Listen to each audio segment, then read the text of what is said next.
Sveiciens mūsu skatītājiem! Pie mums šodien viesojas Dāvis Indriksons, kurš ir nesen atgriezies no tālās Japānas.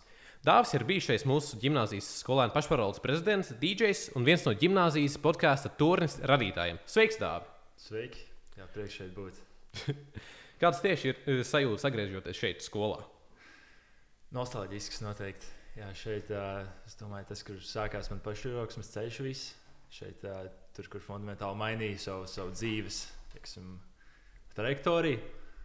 Un būt šeit apakaļ, redzēt visas, teiksim, atmiņas, ieiet iekšā ģimnāzijā, ir labi, ir saldas atmiņas.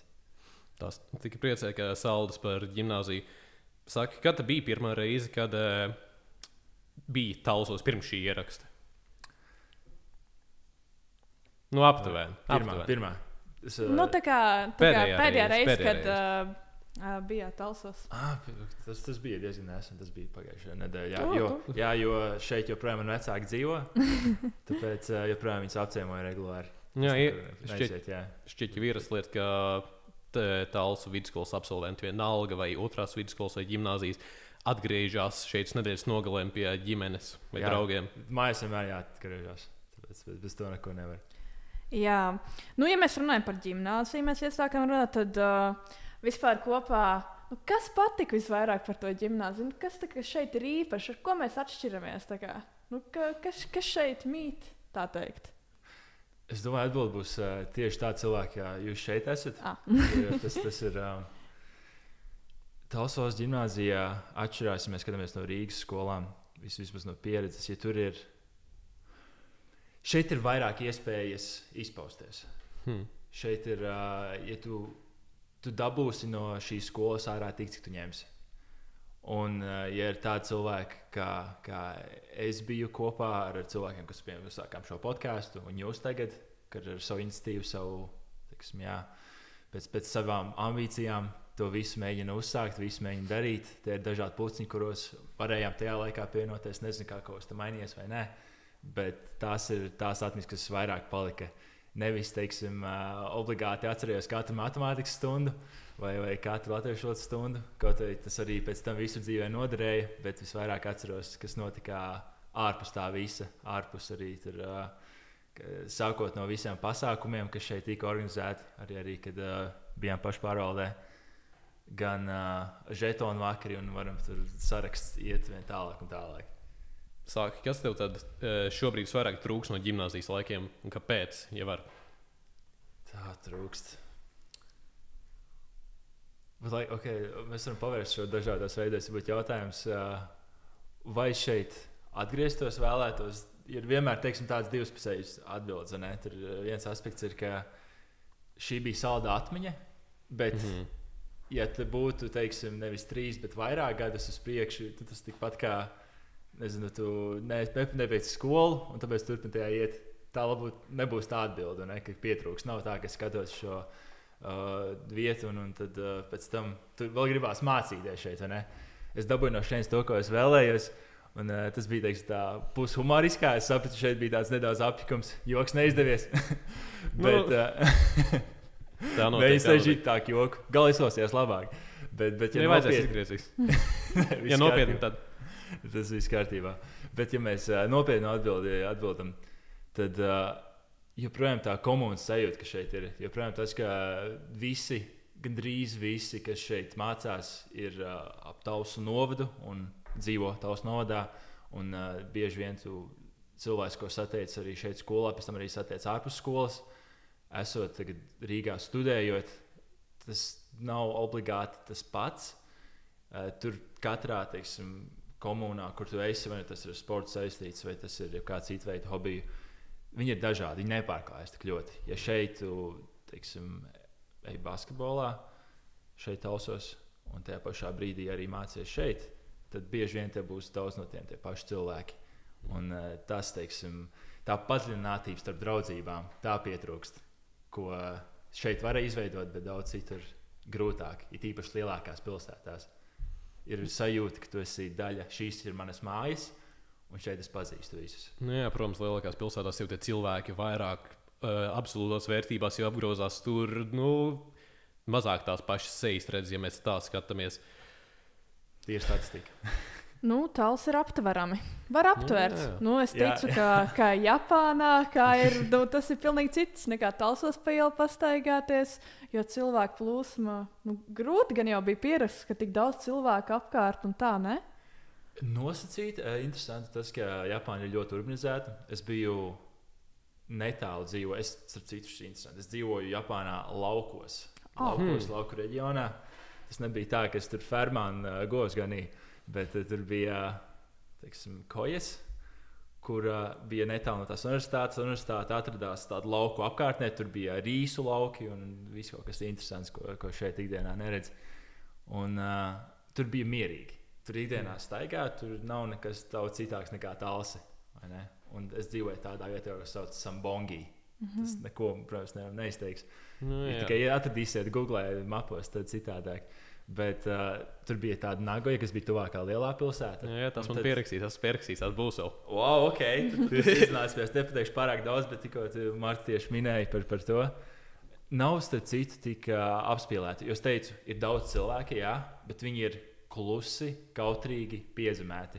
Un nav, teiksim, tu nejūti, tā kā ejot pa Vecrīgu, piemēram. Pa Vecrīgu tur, teiksim, piekdienas vakarā, tu jūti tādu humināšanu, ka tur visas skaņas, visam dažādas balsis tur virmo apkārt. Japānā visi ir ļoti piezemēti, klusi, pat ja savā starpā viņi minimāli skaļi to dara. Un kaut vai tu ir 6 miljoni cilvēki pilsētā, kaut vai nav tik liela viņa, tu to nejūti. Jā. Cik es dzirdu, Japānā diezgan svarīgi ir tas kolektīvas sajūta, kas šķiet vēsturiski ir jau pārmantota viņiem, kultūrā integrējusies. Jā, un starp citu, es mēģināju saprast, bet viņiem tādas lietas kā zādzība, viņi jūtās ļoti ērti. Japāna ir viena no drošākajām. Tagad, ja mēs apstīsimies, nevaram paļauties šo viņi paši saka.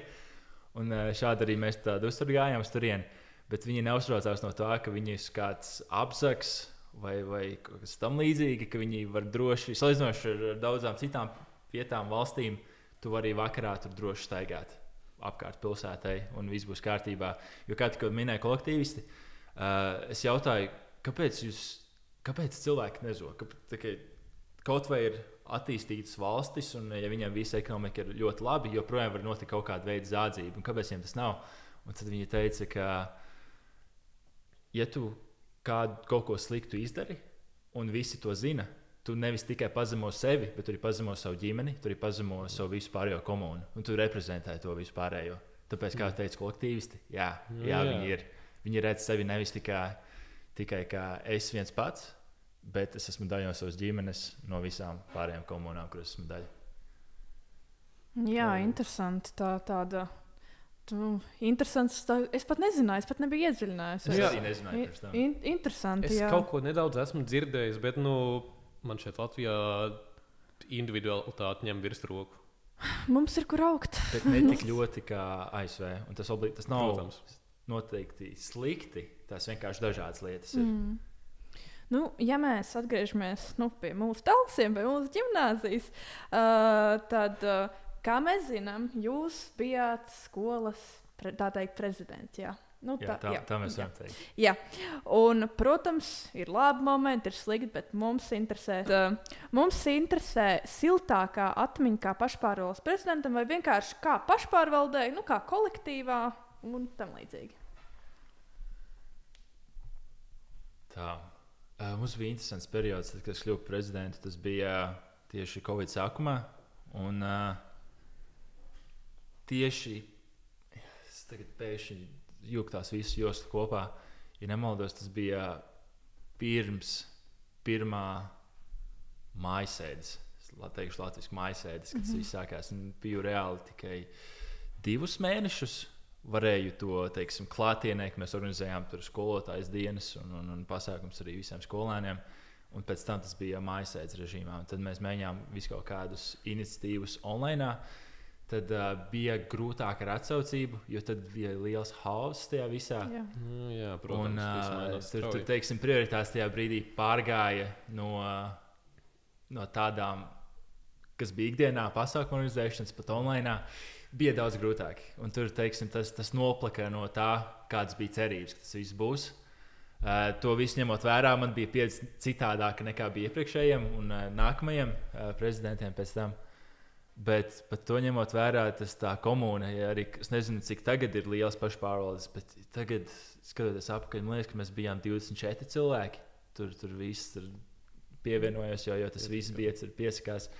Tajā brīdī bija Singurs, kurš bija vadītājs. Es nezinu, tas joprojām ir. Vēl joprojām viņš ir. Es nezinu, kas notiek pašpārvaldē šobrīd. Viņš savu darbu labi darīja. To noteikti varam teikt, jā. Un bija, tā siltākā būtu tā skolotāja diena, es domāju. Tad, kad varējām pateikt paldies par visu, ko viņas bija darījušas, tur bija tāda kopīga sanāksme, kas bija, tagad tā nav Talsu lielā bibliotēka, bet ir mazāk arī, kura kādreiz bija. Es tagad īsti neatceros, tas ir pretī Mego. Mēs tagad bērnu biblioteka. Bērnu, jā. Es aizmirsu, kā tieši sauc. Un jā, tur mēs iegājām iekšā, un tur joprojām liekas pieejamas publikācijas, tur ķerā. Viņš kaut kāds labums salikām. Es galīgi neatceros, man ir melna bilde no tiem laikiem. Tas normāli. Un tad to sagādājām. Tad tos visus smaidus bija prieks redzēt. Un to visu kopā sagādājām, jā. Vai jums varbūt ir kāds skolotājs, kuram vēlaties pateikties par ko deva un tā no skolas laikiem? Kāds konkrēts skolotājs? Jā, tur vispār vairāks, bet...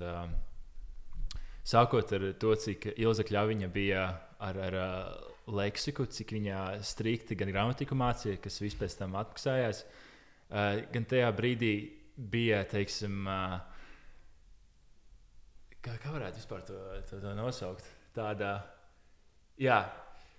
nebija patīkami redzēt, ka par katru kādu gramatikas kļūdu gan arī tā šķita, ka tika atzīme noņemta zemāk, bet ar laiku tas... To pierodot, pie tā strādājot, man starp citu to no sākuma negāja.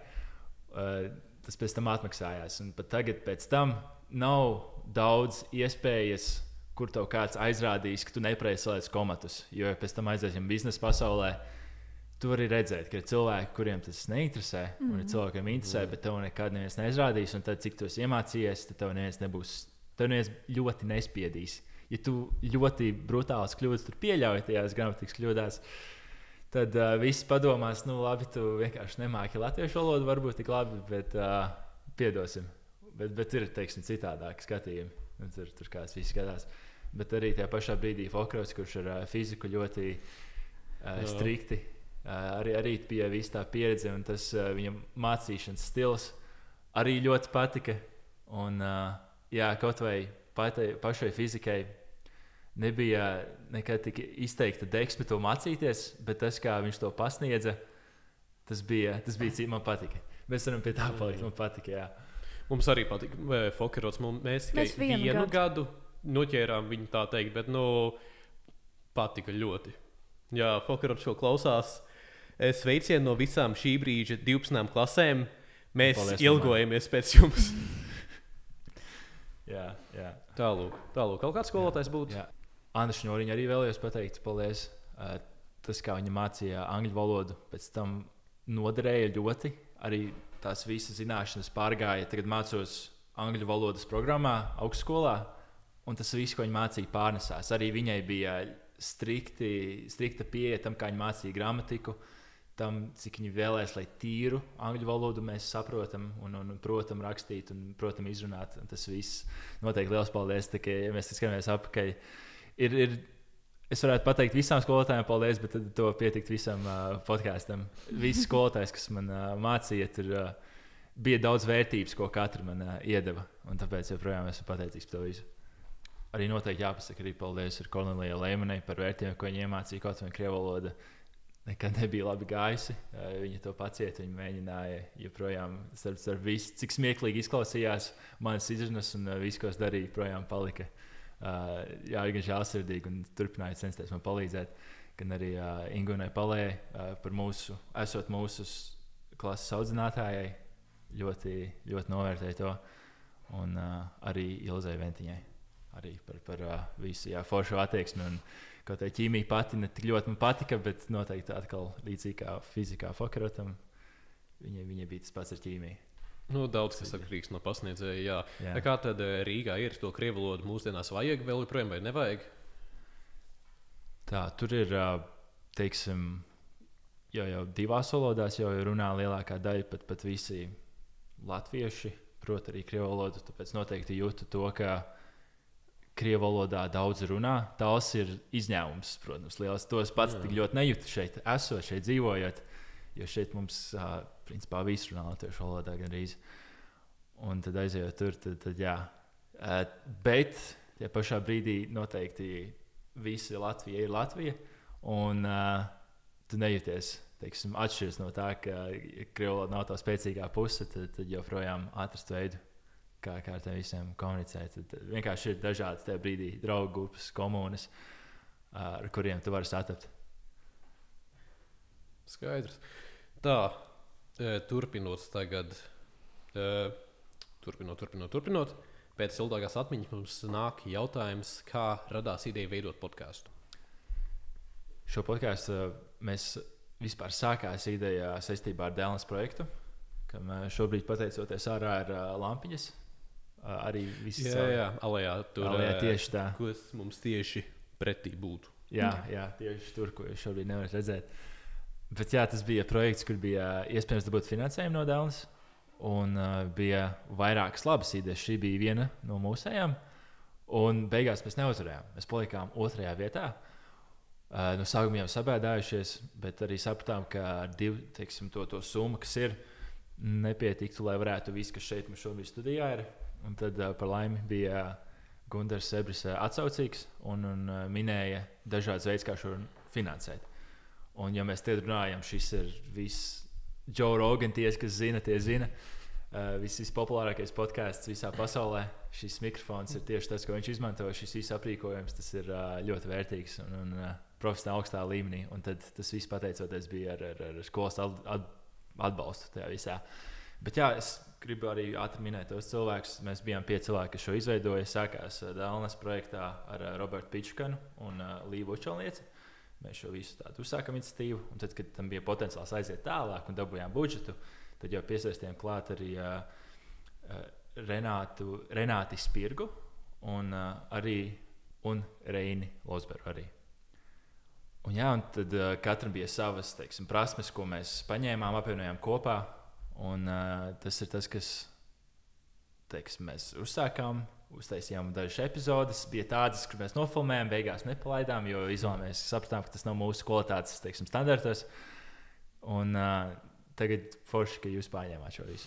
Mums kāda radās vispār ideja turpināt podkāstu, man šķiet. Man liekas, ka nākot no vienas ģimnāzijas balles mājās, Ziemassvētku balles pa sniegu, ritīgi snīgi es atceros, un mēs runājam par to, cik tālsim ir mazi. Jā, ka visi viens otru pazīst. Jā, un tad arī aizsākās tā ideja, tā kā mēs sakam lielu paldies, kad tas vispār, viss šis ekipējums, viss mums ir, lai mēs varam tagad turpināt, jūs iesākt to, tā teikt. Jā, un arī tas, ka jūs ir arī Emīls, kurš var šo visu izmantot, kurš spēj šo visu izmantot un to apieties. Jā.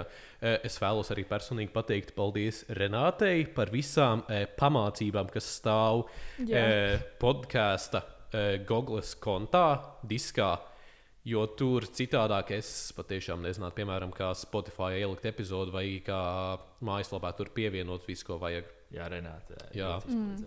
Renāte, fantastiski. Redzēsim, vai viņi klausīsies, kad viņi klausīsies, bet tālūk. Tā. Kas man bija tālāk? Jā, cik mēs esam pētījuši to arī savu podkāstu karjeru, es turpināju tālāk Rīgas biznesa skolā. Kādas īsti atšķirības bija epizožu producēšanā vai procesā, ko tu novēroji tur? Jā, tur bija interesanti. Mani uzaicināja, starp citu, tikai tāpēc, ka man jau bija pieredze šeit. Jo viņi uzsāka to podkāstu, kur bija 3 dažādi, tur visi moderatori. Es pārstāvēju studentu apvienību, vienkārši studentus kā tādus, kā studenti runājāt. Es tur bija no profesoriem un arī bija no administrācijas tas viss. Neiedzināšos detaļās baigi, bet tas bija citādāk, daudz citādāk. Tajā brīdī man nebija atbildība par visu mikrofonu uzkārtošanu, tur montēšanu un kā tas tiek izplatīts. Bija tikai uzaicināt viesi un sagatavot jautājumus un viņu intervēt. Bija lielāka atbildība tajā brīdī, jo to, ko mēs intervējām, tie bija arī tās skolas absolventi. Un viņi jau ir, teiksim, spējīgi speciālisti, katrs savā jomā, un tajā brīdī es viņus intervēju par biznesu. Un es pats biju tajā brīdī tikai 2 mēnešus biznesa skolā. Un tad es par katru viņu to profesiju, ko viņi dara, es mēģināju atrast internetā, kas tas īsti ir. Es nezināju. Un tad devos uz interviju, jau uzzinājos, tad izlikos, ka es jau šo sen zinu un viss kārtībā. Un tad, jā, tas prasīja daudz vairāk sagatavošanos, jo ja šeit tas ir vairāk bija mums, kas mums interesē, kā intervētājiem, kā studentiem, ko tur nav, teiksim, jāizliekās par kādu citu, tad tajā brīdī, lai būtu kaut kāda kvalitīva saruna, kas ir vērtīga ne tikai man, bet arī citiem, varbūt potenciāli pat ekspertiem vai vienkārši citiem studentiem, kas daudz vairāk zina nekā mani, jo es biju tikai tikko sācis svaigs gurķis tur. Un tad, jā, bija citādi sagatavošanās tajā visā. Tā bija galvenā atšķirība. Skaidrs. Nu jā, mums tā atbildība, bet pienākumi, es teiktu, tā koncentrācija pienākumiem ir absolūti blīvāka, jo es nezinu, cik daudz tur Rīgas biznesa skolā bija, bet mēs šobrīd komandā esam tikai 3, kas šeit šobrīd augšā sēž, un, protams, Dāvis kā viesis, kas mums, kur reiz, kas uzaicināts. Tātad, pienākumi. Emīls skaisti aizkadrā viss samontē mums. Atkal kārties, paldies Emīlam. Un tad es ar Martu, kurā reizē, kurš ņem virsroku scenāriju rakstīšanā attiecīgam viesim. Un arī sarīkot, kad kas nāks un viss organizēts. Komunikācija, tā tad, koncentrācija pienākumiem absolūti mums ir blīvāka. Bet, ja mēs runājam par podkāstiem, tad kādus tu podkāstus klausies? Ikdienā, piemēram, mašīnā braucot, klausās kaut ko un tā. Viņi iedalās 2 kategorijās. Viena ir filozofija, bet tā ir, teiksim, dzīves filozofija. Un otra ir biznesa. Tas, teiksim, tajā brīdī, ko es tajā brīdī mēģinu uzzināt vairāk. Es klausos, ja mēs runājam par filozofijas pusi, teiksim, standarta ir Jordan B. Peterson. Es dzirdēšu. Doesn't ring a bell, bet dzirdēts ir. Es īsti nezinu daudz par viņu, bet dzirdēts ir. Viņš ir viens no, teiksim, no Amerikas, tā visa kontinenta visietekmīgākajiem domātājiem, tādiem domas izplītājiem. Un viņš par dzīves filozofiem kā tādiem, viņš ir visvairāk, man liekas, no visiem filozofiem un ietekmēs dzīvi arī. Un tajā pašā brīdī ir tāds modern wisdom. Tas ir, neatzināšos, kas kur kā par katru, bet tajā pašā brīdī ir par biznesu. Tad ir tāds Alex Hormozy. Viņam ir tāds podcasts The Game. Es izklausos angļu valodā, starp citu, visu tās podcasts. Un tad tās 2 kategorijās iedalās. Un kas man patīk, tā vietā lasītu grāmatu vai audio grāmatas, ko es arī daru. Bet, ja kaut kas, teiksim, vai uz svaru zāli, ja klausies audio grāmatu, tad ir tā ideja, kas ir katrs teikums, kas tiek grāmatās rakstīts, ir pārdomāts vismaz 5 reizes. Katrs teikums pie tā ir stundām pavadīts laiks. Un viņš ir ļoti koncentrēts. Tu jāpērš uzmanīt, citādi kaut ko palaidīsi garām. Bet, ja tu klausies podcastu, tad mēs šādi tur visu laiku kaut ko lēnāk, kaut ko stostamies varbūt. Un jo šī ir naturāla saruna, un viss kārtībā, mums liekas pilnīgi normāli. Un pat ja tur ir daudz tostīšanās, un ja vērtība ir dota, tad man patīk epizode. Bet, ja uztaisīt šo pašu par transkriptu, un tāpēc tam ielikt vienkārši grāmatā, tad liktos šis, kas te notiek. Te ir teikums pateicis 10 veidos, un kas te beigās bija. Jā. Un ko var pastāstīt par saviem dažādiem hobijiem? Esam dzirdējuši, protams, basketbolists un arī pat galdspēļu veidošanā. Jā, video montāža. Un video montāža. Un kas patreiz tev aizrauja? Jā, man bija lielākā daļa notika arī tieši ģimnāzijas laikā. Es biju domājis, ka es būšu vai nu aktieris, kad es pabeigšu ģimnāziju vai aiziešu uz biznesu. Un es piedalījos tur vienā biznesa nometnē, kur es uzvarēju stipendiju, un tad es sapratu, varbūt te ir liels potenciāls. Kaut ko šeit noteikti varam izdarīt to visu. Un pēc tam izvēlējos studēt biznesu. Bet pirms tam man bija daudz tādi, teiksim, ļoti radoši, kas joprojām ir radoši visu hobiju. Bet tad biju uz māksliniecisko pusi, kad nosvērts vairāk ar to visu. Un tad, sākot ar, vienmēr man bija, joprojām ir lieli, esmu sapņotājs kā tāds, bet cenšos to visu ielikt darbībā arī. Un sākot ar galdspēļu veidošanu, joprojām ar gan ģimenes, tagad uz Talsiem atbraucot, spēlēt galdspēles. Un mēs runājam nevis par Riču Raču un tādiem, vai tur, kam arī nav nevainas starp citu, vai zoli, bet mēs runājam par stratēģijas spēlēm. Tur visu šī tādu galdu saliec, visu kaut kādu, un tad spēlē 2 stundas vienu maču, kas ir tādas lietas kā Small World, ir tāds Blood Bowl, the card game. Un tam līdzīgas spēles. Jā. Es ticu, ka Emīls varētu vairāk zināt par to. Es par tādām galda spēlēm neinteresējos īpaši. Jā, Emīls ar savu tēvu, kurš starp citu arī ir Talsvalas ģimnāzijas skolotājs. Wow. Egon Ķiršakmeni viņi spēlē, cik es zinu, mēs esam spēlējuši trietā Skyrim galda spēli. Wow. Un, super, jā. Un plānojas arī Lord of the Ring galda spēli. Tas noteikti ir. Kas būs. Un vēl starp citu mums vēl Dungeons and Dragons top. Jā, jau. Ne jau pagājušajā, kad es ieminējos par to pirms pusotra gada, ne jau. Kaut kad, jā, nav svarīgi tas tik ļoti. Man vajag taisīt augšā. Es nevaru vairs atlikt. Vai šovasar man jāsāk kaut ko riedzīgu darīt, lai iet uz priekšu. Tie kauliņi jau cik ilgi stāv, gadam pāri absolūti. Man jau viņi ir paši to laiku pazuduši. Nemuldi man. Super, jā, tieši tā. Šis ir tāds spēles, kas saved kopā. To, ko minēji, tās vēl nopietnākas. Piemēram, Lord of the Rings, tie ir ilgas spēles. Priekš dzirdēt. Jā, un tad ātri sasieš vēl visu kopā. Tur neminēšu katru atsevišķi, bet arī tādas lietas, kā tur ģitāru pašmācības ceļā arī mēģināju. Tur, un tad sapratu, ka es ļoti bakstos, un ir taisnība, tu nevari visu vienlaicīgi. Tas ir neiespējami. Tev nav fiziski daudz laika. Un tad, kad mēs minam, man ir šādi hobiji, bet tas nenozīmē visi vienlaicīgi. Un tad pēc iedvesmas viņi rotē uz riņķi. Un tagad esmu palicis pie tā, ka kādā veidā visu, ko es pirms tam darīju, man jāsasien ir, lai es nevēlos visu laiku būt iesācējis kaut kādā lietā, jo tā līdz šim ir bijis, kas kļūstu kaut cik labs, un tad es apstājos un sāku kaut ko jaunu. Es vēlos kaut ko kļūt ļoti labs un dzīves laikā. Un tad pagaidām šķiet, ka tā varētu būt vai DJošana, un otrs ir, teiksim, video montāža un video producēšana, kas varētu pat kļūt par profesionālo dzīvi, karjeru.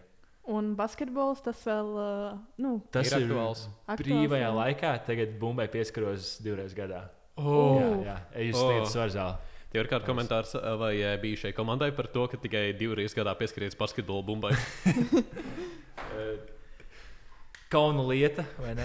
bet arī tas liela atmiņa. Un tad tikai es esmu Rīgas biznesa skolā ar basketbola stipendiju, ar LJBL stipendiju, un arī joprojām vēlos pateikt arī saviem treneriem, kas atbalstīja. Arī Mārtiņš Ziediņš uzrakstīja man rekomendācijas vēstuli, ar kuru palīdzību arī pēc tam vēlāk palīdzēja, lai tiktu dabūt to stipendiju.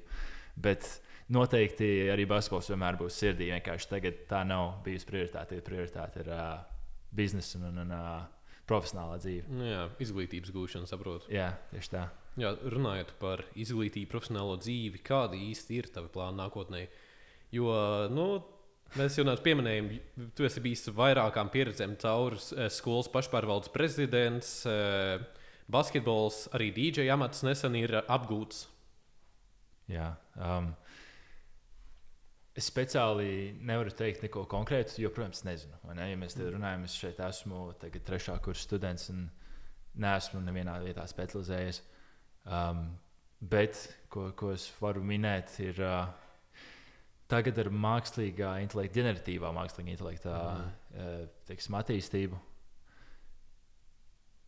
Es nebaidos no tā, ka tas aizvietos daudz darbus, kas nav obligāti tas iznākums, kas varētu notikt, bet vairāk to skatos tā, ka tas ir kaut kas tāds, kur jāpielāgojas, jo tu neko nevar neizbeigt. Ja ir cilvēks, kurš to izmantos, un ja cilvēks to neizmantos, tas ir tāpat kā viens cilvēks, kurš mēģina sūtīt vēstules viens otram, lai sazinātos, un viens, kurš izmanto telefonā e-pastu. Varbūt līdzīgas metafors. Viens efektīvāks būs. Jā, tādā veidā. Un, šis nozīmē to, ka neskaidrs tieši kāda varētu pavērties tas viss, bet man interesē tieši ģeneratīvais mākslīgais intelekts to visu, bet kā to iepīt mākslā, teiksim, radošajā darbā, nevis mākslā obligāti. Un, ja līdz šim brīdim esmu darbojies pārdošanā, esot Amerikā, devos no durvīm līdz durvīm, pārdodot grāmatas. Par to vēlāk. Tas arī mums pierakstīs. Mums viss kaut kas ir pierakstīts. labi, tad vējāši ātri. Bet nākotnē, es domāju, tas būs vismaz šobrīd tāda iecerē. Bet šis būs standarts. Vairāk saprast, kas tad īsti ir mākslīgais intelekts, kā viņš strādā, un palīdzēt varbūt citiem arī to iemācīties labāk. Jo šobrīd arī strādāju mākslīgā intelekta aģentūrā, un redzot to, ko viņi dara, un paralēli klausoties to, ko viņi runā, un mācos no tā, ir ļoti, ļoti interesanti tas viss process. Un to iepīt cilvēkiem saprotamā veidā. Bet vairāk par to var grūti pateikt, jo es nezinu, kas tieši tas būs, kur man dzīve tajā ievedīs. Protams, ir grūti pateikt, kā pasaule vai Latvija vai vienalga, kā izskatīsies pēc kāda gada. Skatoties gados atpakaļ, būtu grūti izsēloties, ka tagad šāda situācija vienalga, kāda tā būtu. Vai vienalga pasaulē, Latvijā? Jā, jāmācās apieties. Ja tagad tas ir, man liekas, pēc dažiem gadiem jau izmantot visus šos rīkus, kas tagad ir radušies, tapuši, viņus ir daudz eksperimentējuši, bet viņi nav līdz galam mēģinājuši viņus izprast. Tad, ja tagad ir jau pierasts, ka mēs izmantojam PowerPoint, Word un dažādus tos rīkus, Excel, tad tajā pašā brīdī tie rīki pašsaprotam. Jo, ja tu viņus neizmantos, tu rakstīsi uz papīra, ko tu darīsi? Ko tu tagad darīsi? Tagad zinātniski pētniecisko darbu jau nerakstīs ar roku. Tas būtu diezgan tas būtu smagi. Un tad līdzīgi pēc tam tu izmanto rīkus, kas ir pieejami un pielāgojies. Bet tas likums, gribēju pateikt. Vēl mums ir jautājums, kā izvēlēties Rīgas biznesa augstskolu? Tas arī attiec atpakaļ. Mēs forši kā koku audzējam šās visas sarunas. Attiekšu apkārt, kas minēju, pabeidzot ģimnāziju šeit. Stipendija, cik es sapratu. Pareizi? Stipendija? Jā, stipendija arī, bet tas nebija, tikai vienīgais iemesls. Man joprojām vēlējos kaut kādā veidā to mākslas pusi, to aktieru pusi, tie visai likt iekšā. Un kaut vai daudzi aktieri nepiekritīs, es domāju, bet bizness ir arī savā veidā aktieru būšana. Tas ļaujiet man izskaidrot sevi. Ja? Mēs te visi sāki runāt. Jo Rīgas biznesa skola, ko piedāvā, viņai tur ir ļoti daudz prezentēšana, salīdzinoši ar daudzām citām, ko es biju dzirdējis un runājot ar tiem. Un tieši prezentēšanas prasme kā tāda, ka tu pieeji priekšā, no sākuma ejot iekšā tajā visās, man likās, forši. Biznesa, Rīgas biznesa skolā tur māca visu biznesu. Mēs runājam, sākot ar visiem finanšu principiem, pamatiem, mārketings, arī tieslietas, komerctieslietas un visas tās, teiksim, dažādi departamenti, kas sastāv un izveido kopā biznesu. Mēs to apgūstam, pamatus, un katrs izvēlas, cik vēlas padziļināt katrā iet caur specializācijām. Bet paralēli mēs esam maza skola salīdzinoši, un tieši tā vēlamies būt. Mums speciāli ir maz cilvēki, kas katru gadu tiek izvēlēti, lai varētu saglabāt tās tuvo teiksim, kopienu, kas mums ir, un prezentēšana. Un tā prezentēšana, ko es tikko minēju, tas joprojām man liekas, kas tam pie tā pieturos, pie tā, kas ir aktieru mākslai. Jo tas ir daudzi biznesā, kur ir ļoti lieli speciālisti, bet tajā brīdī, kad jāiet uz skatuves un jāsāk prezentēt, vai pat ne uz skatuves, vienkārši tur kaut kur citur, tad trūkst tas autentiskums, trūkst tā spēja savu ideju pārdot vai pārdot citādāk, pasniegt, teiksim tā. Pārdot, tas jau Rīgas biznesa skola. Viņi noteikti to māk, teiksim, pasniegt, tas nav tik. Bet un tas man te patika, ka varēja iepīt iekšā. Jā. Cik mēs dzirdējām, paldies par informācijas avotiem, Dāvi. Cik mēs dzirdējām, izpētījām, tu esi arī bijis Rīgas biznesa skolas studentu pašpārvaldes prezidents savā laikā. Kaut kas atšķirās no ģimnāzijas un Rīgas biznesa skolu? Diezgan. Izņemot, protams, vecums un specializāciju tajā biznesā. jā, tur bija fundamentāla atšķirība, ka mēs bijām kā neatkarīgs, teiksim, vienība. Un ir daudz lielāka, teiksim, atbildība. Ja parasti, ja vismaz mums šeit tā ir, tad tomēr ir citās skolās, ir vadītājs. Mums tas ir Singurs, kuri visas iniciatīvas nāk pie viņiem, un tad viņi bieži vien nodot tālāk, un tad prezidents vidusskolās parasti izlemj, kā to visu rīkoties, pieņemt, nepieņemt, un tad kā to visu organizēt. Rīgas biznesa skolā un pieredze bija tāda, ka budžets, mums ir pašiem savs konts. Mēs varam paši ar savus kontus spēlēties, darīt, kas nepieciešams, vākt resursus un sponsorus meklēt tajā pašā brīdī. Mēs jau tajā brīdī, lai finansētu savus pasākumus, lai dabūtu balvas, tas viss notika caur sponsoriem. Tajā brīdī jau mums bija 4 dažādas divīzijas, vai ne? Mums sadarbojās nevis mēs šeit esam, mēs tajā brīdī bijām 60 cilvēki, kad es biju, kur visi strādāja pie šī. Tad nav tā, ka mēs visi esam kopā, tu dari šito, tu dari šito, tu dari šito. Mums ir ka visa tā, teiksim, studenta apvienība ir, un katrs jau sadalīts 4 divīzijās. Tur sākot ar kultūras, kas izdomātos katru, ko mēs darīsim šajā pasākumā, aktivitātes, jautrās lietas. Tad ir tur publiskās attiecības, kuri sponsoriem pēc tam sataisīs foršas bildes, un storijas saliks visās sociālās mēdījās, kā nepieciešams. Viss filmēs, afišēs, kā vajag. Tad mums ir External Division, kas vienkārši sponsors meklē. Un tad minēja 4, tad ceru esam mēs paši, kuri visu to pārskata. Mēs varam teikt tā. Un caur to es vēl neko nepalaidu. Bija izglītības vēl. Bet tas nav svarīgi, kā es jums tagad izstāstu, kā struktūra strādā, cik tas ir svarīgi, ka fundamentāli tur ir daudz lielāka atbildība. Tu aizēji pie pašas administrācijas. Viņi saka nevis, ko vajadzētu darīt, viņi saka, ko jūs darat. Viņi jautā, jo mēs paši izdomājam visu, un ja mēs neesam, tad nav studentu dzīve. Tur nav nekas ārpus skolas. Var sakot, neatkarīgāks tā pašpārvalde ir. Jā. To ļoti īsi salikot kopā. Diezgan bailīgi, bet savā ziņā tā ir tāda pieredze īstenībā, ko piedzīvot, kamēr tu mācies. Nav tāds vienmuļš, tikai mācies, bet būt pašpārvaldē. Tas ir tiešām, kas laikam ir vajadzīgs daudziem. Darboties. Cik es dzirdu, brīvības sajūta arī kaut kāda tiek dota. Jā, tas viss pie tā nāca klāt. Un kāda bija tava pieredze Nebraskā, Amerikā?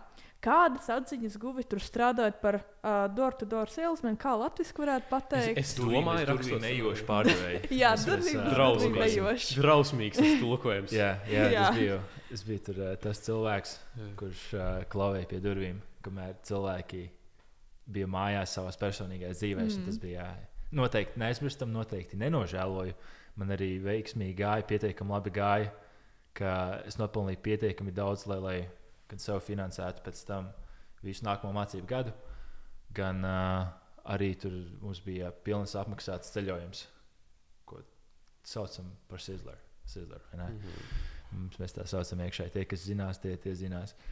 Un tas viss bija tik daudz nepareizas pieredzes, ka pat neiespējams viss atcerēties. Tu ikdienā ejot cauri, jo mēs to darījām 12 stundas dienā, katru dienu 12 stundas dienā. To visu darījām. Un katru dienu notiek tik daudz lietas, ko tu pirmoreiz pieredzi. Ja no sākuma es atceros katru lietu pirmo nedēļu, tad ar laiku tu pierod pie hausa, varētu teikt. Ir tik dažādība, tik liela. Es biju sākot no visnabadzīgākajām mājsaimniecībām līdz pat tādām, kur bija viņiem studenti Harvardā mācās. Jā, tur arī pie tādiem bija. Un tas, kā viņi dzīvo, tik ļoti dramatiski atšķīrās. Īpaši tajā arī Nebraskas tajās pilsētās, kur es biju. Tur bija viena iela, kur tur viens ir šķūnis, kur cilvēki dzīvo. Un varbūt tur dažas mājas tālāk ir pat nevar saprast, kur viņi tik labu mašīnu, kā viņi var atļauties. Nu jā, un tas viss bija interesanti. Tur nauda bija viens no... Ar naudu vien, lai kaut ko tādu pieredzi varētu izturēt, nepietiktu. Bieži vien es zinu dažus cilvēkus, kuriem tas pietika, bet tādi lielākā daļa no viņiem ātri aizbrauc mājās, jo šeit ir citādāk. Tur jābūt lielākam mērķim, lai to izdarītu. Man tas bija vienmēr sapņoju aizbraukt uz Ameriku, un tā teiksim, jēlā pārdošanas pieeja, kāda tur bija, daudz no tā mācījos. Var sakot, raksturs vajag. Jā, un vēl vairāk. Tas un divreiz. Jā. Pārlidojot pāri Klusajam okeānam, kāda bija tava pieredze Japānā un kāda DJam? Tā bija studiju apmaiņas programma. Viņi ir sadarbības partneri ar Rīgas biznesa skolu. Un no Rīgas biznesa skolas tur secībā no tiem, kuriem ir labākās atzīmes, tad tie varēja braukt uz tādām skolām. Un tad es arī biju. Un jā, tur bija cita pasaule, teiksim tā, bet man arī atbrauca apakaļ daudz jautājumu, kā tad bija? Un tad es saku vienmēr, ka būt latvietim ir labāk būt Latvijā. Tomēr. Ja es esmu latvietis, tad tur viņam tā pieeja kultūrai, kaut vai kā tevis kolektīvisms, jā, viņi ir citādāki, dāsnāki viens pret otru, bet ja uzreiz minu kaut kādas lietas, ko es negaidīju, viņiem ir seklas sarunas. Tas arī to nozīmē. Ja viņi ir tādi, kur ir kautrīgi un nevēlas viens otru aizskart, tad vidējā saruna starp Japānu un Japānu būs tāda, ka satiekās ģimenes pieejami, ģimenes aiets, un tad tur vecāki runā, viens pateiks, man bērnam skolā slikti iet. Un tad man nopietni to pašu, man Japāņu ģimene šo teica, ka viņi tā runā. Un tad nākamais, teiksim, vecāks teiks to, nu jā, man bērniem arī, viņam grūti matemātika iet. Bet kaut vai tajā pašā brīdī viņi melo, vai ne? Sanāk tā, ja viens pateiks, man netik labi iet, tad visi pārējie teiks, viņam tāpat ir, jo viņi nevēlas izcelties. Viņi ir tāda kultūra, kur nevēlas izcelties. Kolektīvs. Jā, tieši tā. Un viņi daudz vairāk izvēlēsies, lai viņi tiek redzēti kā vienoti. Kaut vai viņam domas iekšā atšķirsies, varbūt būs nepatīk, kaut kāds riebums pret kādu, tad mēs latvieši bieži vien varēsim pateikt, kā ir. Teiksim. Bet tas mums tā tiešība, kāda mums ir, tas palīdz uztaisīt dziļākus kontaktus kā tādus. Ja viņam liekas diezgan sekli, ja viņi ir cilvēki, ja tu strādāsi kopā kā kolēģi, jūs noteikti būsiet ilgi draugi. Un, ja tu aizies uzņēmumā, tad tur visticamāk visu mūžu paliksi. Tas tagad pāriet uz līdzīgi kā Eiropā, ka tu 2 gadus te pārstrādā, 2 gadus tur pārstrādā, bet joprojām ir daudz izteiktāk tas iepriekšējais variants. Un tu mums te Latvijā un vispār šajā Eiropas daļā, ja mēs esam ļoti tieši runājuši viens pret otru, tad, ja kāds tev nepatīk, viņam pateiksi, ja tev kāds patīk, tu arī pateiksi. Un tad vieglāk uzticēties. Jā. Tu zināsi, kad cilvēki melo, kad nē. Kāda bija tava pieredze mācoties, ja es nemaldos, Tirdzniecības un biznesa universitātē Nagojā? Jā, tas bija tāda pati programma, ko es mācos arī šeit, Rīgā. Tā bija cita pieeja. Šis ir interesants. Šis varētu varbūt pat izglītības iestādēm kā tā interesanti dzirdēt. Viņiem pieeja ir, ka tu izlasi pirms stundas materiālu un visu stundu. Stunda ir 3 stundas gara tā lekcija.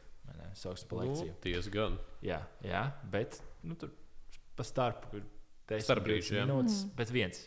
Bet tas nav tik svarīgi. Labi. Kas bija dīvaini? Tur nav lekcijas. Tu izlasi pirms stundas tur kaut kādu, viņu sauc par case study, tad latviski runājot, aizmirsu bija kaut kāds interesants nosaukums tam, bet principā materiālu izlasi materiālu vienkārši, un tad 3 stundas visi studenti katrā starpā diskutē, diskutē. Visu laiku. Jā. Viņi pateiks par profesors, ko dara, viņi vienkārši vada sarunas. Un viņi bieži vien viņi pasaka, kā viņiem liekas vislabāk, bet tur nav tāda vienota patiesība nekad. Tur ir forši, man patīk, kā tu domā, tur svarīgāk ir par tavu domas virzienu, nevis varbūt uzzināt konkrētus faktus, kā piemēram terminus. Pat viņiem šis attiecās uz finanšu, tur, par šiem priekšmetiem, kas tur ir. Kas ir dīvaini? Finanšu priekšmeti viņiem ir fakti. Tur ir šis jāraksta, šis nav jāraksta. Tu vienkārši iemācies no galvas, kurā brīdī šajā finanšu apkopojumā tas ir jāraksta, tas nav jāraksta, kā tas jāraksta. Bet viņi to uztais par diskusiju. Un tas attiecās uz visām lekcijām. Un tagad, ja mēs skatāmies to pašu varbūt studijas kvalitāti, nebija varbūt tie paši studenti, kaut arī viņi varēja ļoti labi diskutēt, bet viņiem šķita, ka trūka tik daudz terminu zināšanas. Daudziem ir vēlme, ka man tikai tā lekcijas, mēs te iemācos, un tad es te rakstu, aķiksēju uz lapas eksāmenos un garlaicīgi, kas tam līdzīgs. Es te aizmirsīšu tāpat. Bet tur ir sava vērtība, tu iemācies tos pamatus. Bet tad ir pretējais antidots, kā Latvijas to var minēt, ka šī tādas pilsētas, tādas skolas, kur es biju tur uz tiem vienu semestri. Un tur ir visam cits, un tad es neteiktu, ka tas obligāti ir labāk. Tas ir citādāk, bet ja to var apvienot abus, tad es to redzu Rīgas biznesa skolā, tāpēc man patika. Tur ir arī diskusijas, bet jābūt balansam. Es tieši gribēju to teikt, jābūt balansam. Tev ir, man liekas, tik daudz informācijas galvā. Viens pateica to, otrs to tajā diskusijā. Es apjuku, bet es uzskatu, šis ir interesants pieeja vispār mācībai. Tā kā ģimnāzija. Tad mēs redzēsim, varbūt kādreiz grozījumi. Redzēsim. Ja nemaldos, šis izskatās, ka būs pēdējais jautājums par Japānu. Bet viens Talsolas ģimnāzijas interesants mums ir iedevis jautājumu par dzīvi Japānā. Vispār vairāk jautājumu pierakstīti. Kas no kultūras normām būtu jāievēro, pieņemot, kā pārvārstas uz dzīvošanu? Gan kas jādara un kas nav jādara? Ko varbūt mēs neiedomātos Latvijā dzīvojot?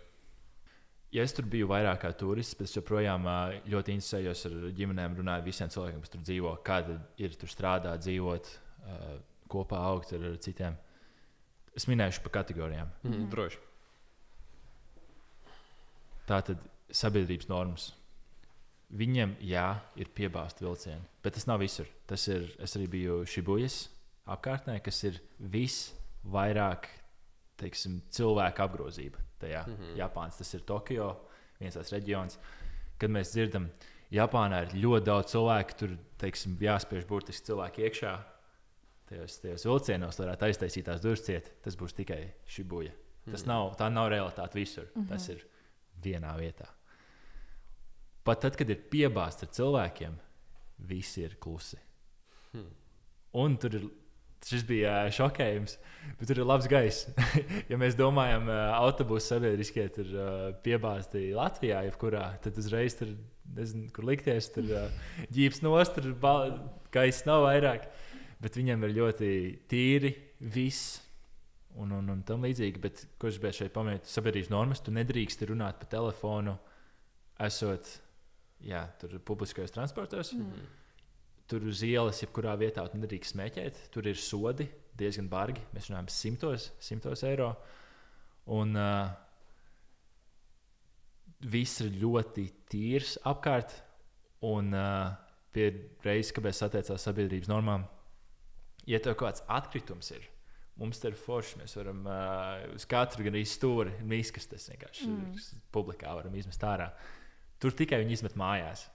Tev jāņem līdzi, tu bāz kabatās visos atkritumus, un tev jāliek atsevišķos maisos. Viņam jau tev mājās, tev nav tāds, nezinu, visi atkritumi mais. Nav tāds sadzīves atkritumi. Tur ir viņiem iespējams tikai atsevišķos maisos.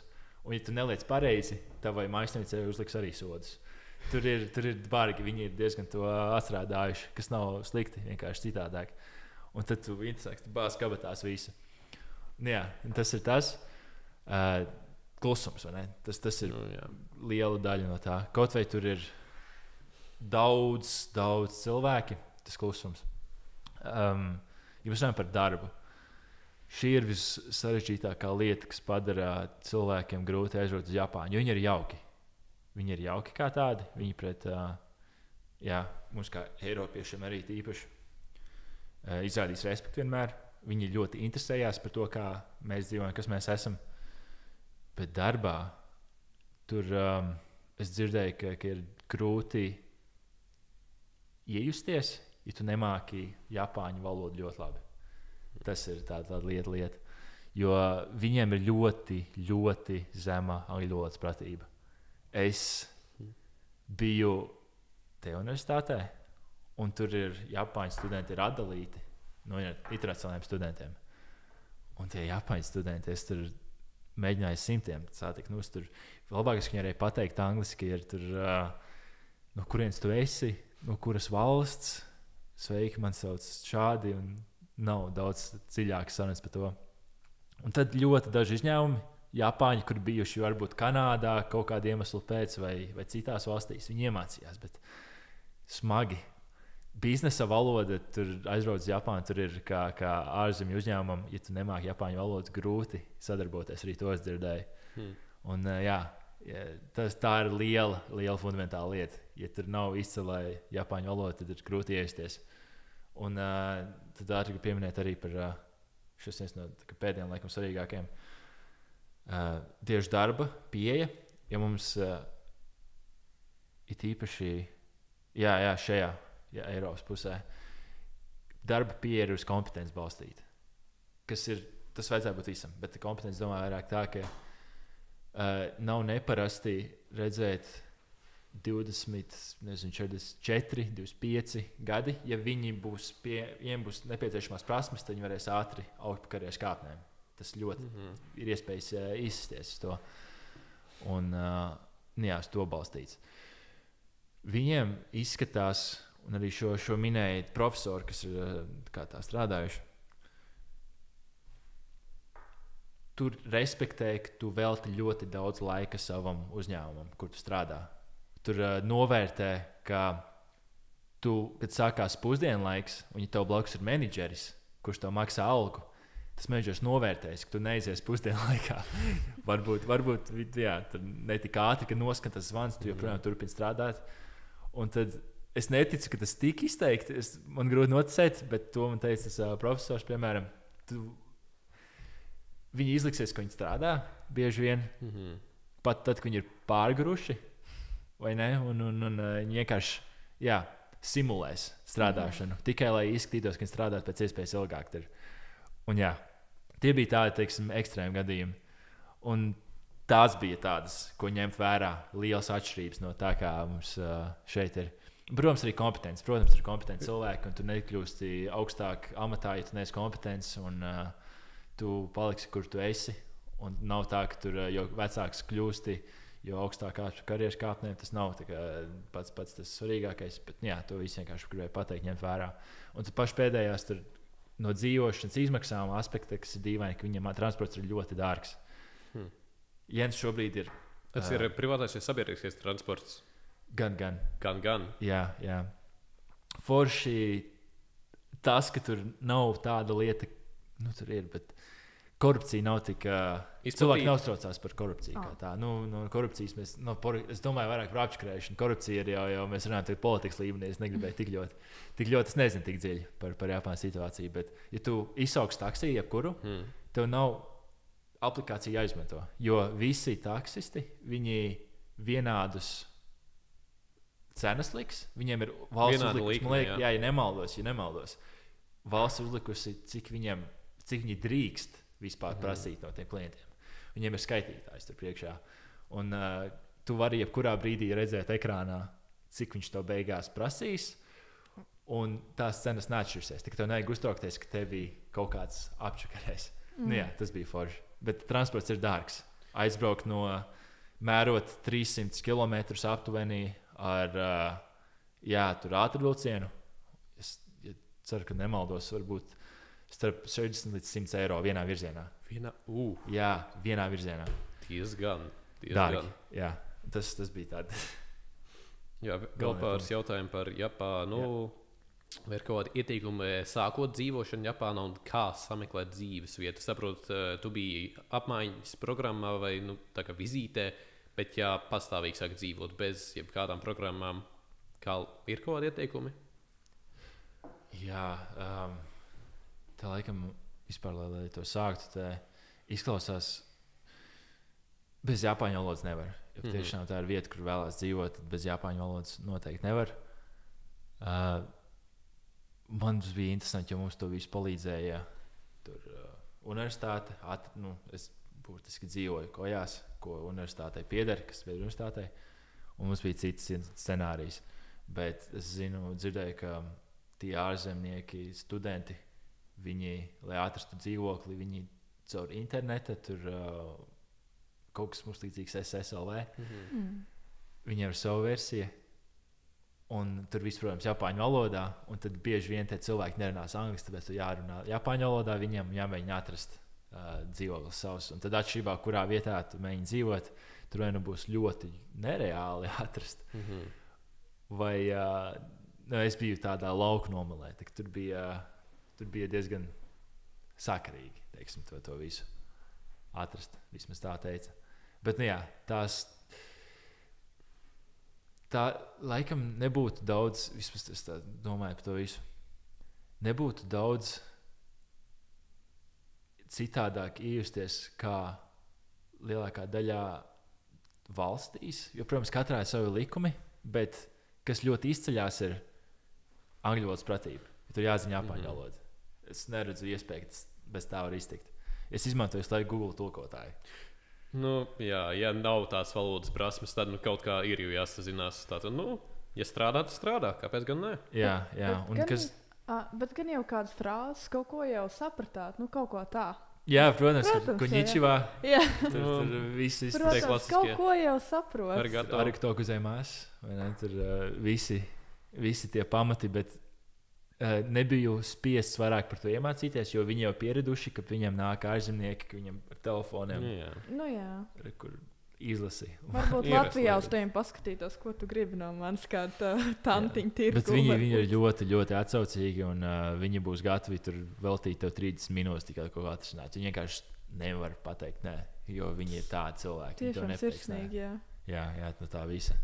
Un, pats pēdējais, kas bija šokēja, viņiem viss ir uz papīra balstīts. Ja tev viss atgādinājumi, ja mums ir daudz kas digitalizēts, tagad viss, teiksim, gan valsts iestādes, tur dokumentu iesniegšana, tur caur vēstulēm.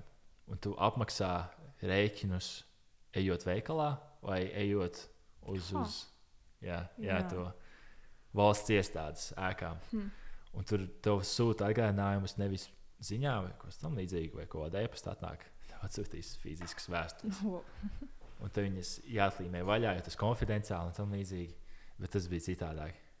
Jā. Man liekas, varbūt tas speciāli varētu būt, jo tad tas varbūt mazāk kontrole, bet viņiem arī pieeja, ka viņi izvēlās, lai visām digitālām attīstībām, lai, man liekas, viņam tāpēc izvēlas. Nepateikšu, protams, kāpēc, bet šķiet, ka viņi speciāli atturās no visām, kas mums ikdienas ērtības, tam nepielāgoties. Kāpēc? Nezinu. Priekšstats mans par Japānu ir tāds, ka ļoti attīstīts tehnoloģisks maz, un šis man ir, zināmā mērā, kā šoks, kā izmanto vēstules un papīra formātu tik un tā. Jā. Tas ir interesanti. Tā. Un ja mēs runājam par Japānu, un es ticu, ka tu esi daudz ceļojis, kā vispār pēc tām iegūtajām pieredzēm, kā izskatās tavu ceļojumu Somā? Vai tu ar milzīgiem koferiem brauc, vai tikai kā kalnozos ar mazu mugursomu un dodies piedzīvojumā, vai kā tev? Jā, es tur bija ilgs sagatavošanās process. Es braucu ar diviem lieliem čemodāniem, lai arī atrastu sunījas vājās varētu pēc tam no turienes.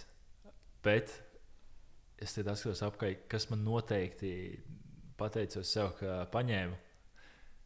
Viens no tiem ir drēbes, jo es esmu liels, garš cilvēks. Viņi ir mazi, īsi cilvēki, šauri un īsi. Un aizejot uz drēbu veikalu, nevienā nebija mans izmērs. pat lietot to nekur. Ja bija, tad tas bija, nezinu, kaut kāda klauna apģērbs varbūt. kaut kas to pusi. Bet viņiem tas ir, man liekas, ka garākais Japāns, ko es tur redzēju, aptuveni 1,85 m. Un es redzēju ļoti daudz. Jā, te man pierakstīts, ka Nagoja bija 3. lielākā pilsēta Japānā. Tā tad daudzas apgrozījums tur jau cilvēkiem ir. Jā, un par to visu ņemot vērā. Viņi ir īsi cilvēki. Un, man bija drēbes, ko vilkt tikai tāpēc, ka es paņēmu. Es jau tad zināju, pirms devos, ka nevajag riskēt, nevajag mest skoliņu. Un, es domāju, ka jebkas, varbūt tur ir kaut kāda atsevišķa specialitātes veikala, ko es pat nemeklēju. Bet jā, tas. Un tad otrs ir, viņi nesvīst un nesmird. Jā, tas ir dzirdēts. Tur gēni kaut kādi atsevišķi bija. Nepateikšu arī. Es viņiem neprasīju. Tas nebija. Es viņiem prasīju, tikai nevarēju atbildēt. Viņi nesaprata, ko es runāju. Jā, protams. Bet ko tas nāk, viņam arī pie reizes higienas preces ir. Es pats nepārbaudīju, bet vienkārši tā bija lasījis pēc tam. Viņiem nav tik izteikti. Piemēram, tādēļ kā dezodoranti, jo mums ir ļoti izteikti, spēcīgi, lai viss kārtībā, tad viņiem ir maigi viss tas. Jo viņi vienkārši citādi, viņiem nav tādas vajadzības kā mums. Tad tās divas lietas. Gribēju, ja vispārējais tu varēsi tur nopirkt mierīgi, viss kārtībā, tad tās divas lietas, kuras vai nu pasūtot pēc tam no ārzemēm, kuras domāju lielākā daļa, kas tur dzīvo, ja viņi ir eiropieši dara, bet tās divas, kas vajadzēja. Jā, cik mēs dzirdējam, tev arī ir pieredze Eiropas valstīs, dzīvojot vai vismaz esot kādu brīdi, kā ar pieredzēm, kas gūtas Eiropā un ceļojumu Somu, kādu ieteikumu izņemot drēbes ir? Sanāca diezgan daudz ceļot, jā. Es tagad domāju, ka es biju starp 15 un 20 valstīm dažādām. Diezgan. Jā, gan lieldienot ar basketbolu.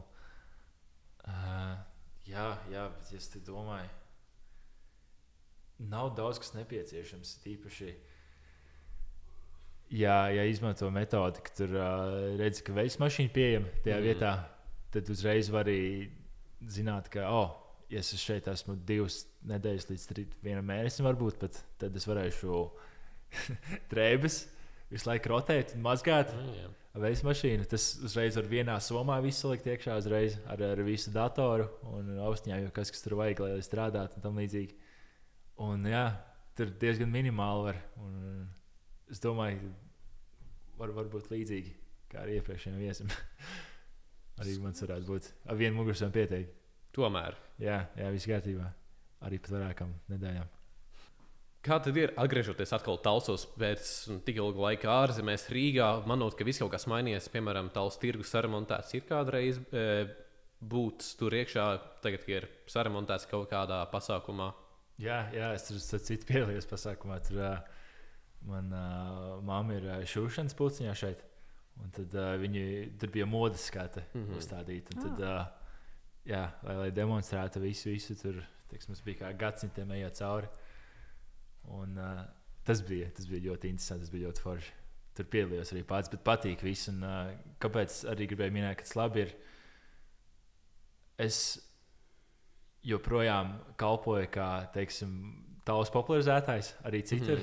Es saku tikai labas lietas par Talsiem. Es arī šeit speciāli organizēju savu dzimšanas dienu. Man bija 20 gadi palika. Un šeit izīrēju viesnamu un vedu vairāk kā 20 rīdzniekus, kuri lielākā daļa nekad nebija bijuši Talsos. Un uz šejieni, un tad sākot devāmies uz Saulskalnu, vai neparādītu estrādi, un es biju izdomājis visu maršrutu speciāli, lai varētu visu iepīt. Gribēju tieši saulēkta periodā. Jā. Un sanāca tā, ka nedaudz iekavējās un nokavēju saulēktu. Atvainojies. Sauriet. Nebija tā, ka mēs sākām. Es gribēju jautāt, sākām 6 no rīta. Gribēju jautāt, kurā gada laikā īsti ir dzimšanas diena, jo, ja saule lēktu, tad, ja vasarā diezgan agri. Jā. Tas bija sauriets. Un bija tumšs, devāmies. Vienmēr ap to laiku ieslēdzās gaismas. Šoreiz nezinu, kāpēc neieslēdzās tik laicīgi. Mēs devāmies pa tumsu ar flashlightiem un izgājām pāri tur, ap Talsu ezeru un tur devos uz centru pusi. Un arī tur beidzām, un tur beigās jau centra rīmi iegājām iekšā un viss tam līdzīgi. Forši gribēja parādīt. Maršruts, manuprāt, manas mīļākās, skaistākās vietas Talsos. Viss bija tumšs. Un pēc tam visi teica, interesanti lauki, jo bija dubļains un bija tumšs. Un viss tas apgaismojums, mums ir tas Talsu, tas ezera apgaismojums skaisti visu vakarā. Un arī koklētājs skaisti apgaismots ir. Mēs visi ar flashlightiem, tad viņi domāja, ka šis visu laiku ir. Un tad es reāli visu beidzu, un es domāju, tā kā, ko jūs domājāt, vai ne? Es parādīju savas mīļākās vietas, kas man likās ļoti skaisti. Un tad viņi, šitā kā es gaidīju aptuveni. bet kā tā, viņam labs atmiņas palika no tā pasākuma. Un arī nākamajā dienā, kas tur palika pa nakti, tad viņi redzēja īsto pusi. Viņam, labi, šis ir skaisti. Tās ir skaisti. Bet pārējie, kas aizbrauc, es nezinu. Priekšraksts tikai apstiprinājis viņiem, es ticu, šausmas. Kamēr mēs runājam par Talsiem, varbūt mēs varam kaut ko sarunāt, kā agriezenisko saiti nosacīt, bet skatītājiem varbūt varam saorganizēt, ka šo maršrutu ieliekam, piemēram, epizodes aprakstā, lai viņi paši var iziet. Un arī jautājums improvizētais. Kā tad īsti ir, tu piekritīs? Rīdzinieki saka, ka viņiem tā kultūra ir stāvlaukums. Man šķiet, talsinieki kultūras vietas ir stāvlaukumi. Man šķiet, talsiniekiem kultūras vietas, labi, arī ir stāvlaukumi, bet arī benzīna tanki, degvielas uzpildes stācijas. Ko tu teiksi par to? Tu tagad minēji, teiksim, kultūras vietas, tas būtu naktī, kad visos... Protams, naktī, neoficiālās kultūras iestādes. Tieši tā.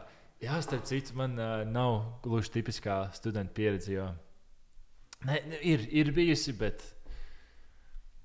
es nepavilkos tik ļoti uz naktdzīvi, uz teiksim, tādu veidu tusēšanu.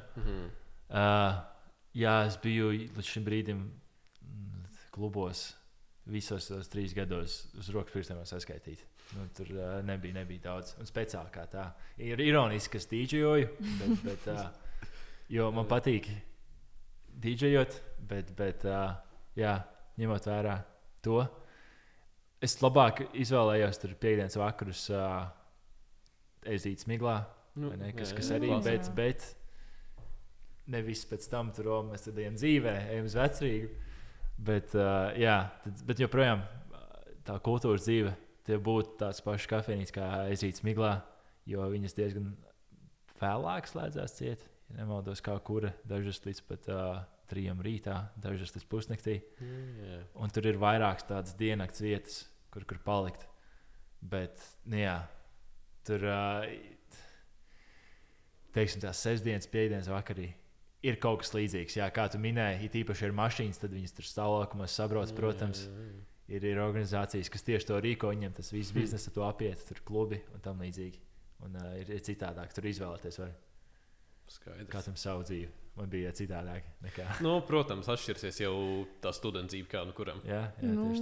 Kas tam mums kaldi kādu no kalniem iet staigā pāri. Mēs nesen 3 naktī meklēja ceļu apakaļ no Zaļumbalas. Tā arī apmēram bija. Vienreiz jau, kas mēs izstaigājām, pēc Kalnozola epizodes par tiem kapiem, kad gāja runa par to, mēs speciāli aizgājām uz Vācu kapiem, papētīt, kā tas izskatās tepat pie skolas. Tā mēs aizējām uz discgolfu, mēs paskatāmies, vienkārši pētam tos Talsus, jo bieži vienkārši ikdienas steigās, tu vienkārši skrien un neko neskaties. Bet tad tā lēnām izējot, skaties apkārt, saproti, ok, Talsos kaut kas ir. Talsos ir kaut kas, jā. Kā es mēdzu teikt, un kā staigā pa Talsiem, čomiem, ar draugiem, kā jau skačā tās 9 pakalnu kājas. Talsiniekiem, ja staigā no viena kalna līdz otram, līdz trešam, pēc nedēļām, kā piekdienas sestdienas vakars pavadīts staigājot, varētu būt kaut cik jau kājas fiziski stāvokli uzlabojušas. Jā, bija tā, tur bija rīznieki. Mēs arī staigājām pa kalniem. Es speciāli izlikos, kas neesmu aizelsies, lai parādītu, ka tā man ikdiena. Kāda devīga pakalnu pilsēta? Jā. Tāpēc mums ir tik spēcīgs kājas. Es tur centos ļoti lēni elpot, lai nejūtu, kas aizelsies, kas svīst. Bet tas tā jāparāda. Tālūk. Mums ir skaisti Čehova vēstules galda nolikt, un kā mēs zinām, ja ir nolikt uz galda, tad kaut kad podkāsta laikā tiks izšauts. Tāpat kā pagājušajā reizē. Tiem, kas pirmoreiz šo podkāstu klausās, skatās, mēs esam iedvesmojušies no viena cita sarunu šova podkāsta un palūksim, no sākuma parādīsim tev bildes un palūksim dot kontekstu tām. Protams, arī būs nedaudz audio apraksts no manas puses, lai tiem, kas audio tikai klausās, arī gūtu kādu iespaidu par to. Un būs, protams, video iemontēta šīs bildes virsū, lai arī var redzēt.